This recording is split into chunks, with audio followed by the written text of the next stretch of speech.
This section examines principles of steering. The steering system must provide control over the direction of travel of the vehicle, good maneuverability for parking the vehicle, smooth recovery from turns as the driver releases the steering wheel, and minimum transmission of road shocks from the road surface. The effort by the driver is transferred from the steering wheel down the steering column to a steering box. The steering box converts the rotary motion of the steering wheel to the linear motion needed to steer the vehicle.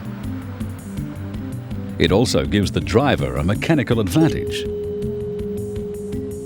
The linear motion from the steering box is then transferred by tie rods to the steering arms at the front wheels.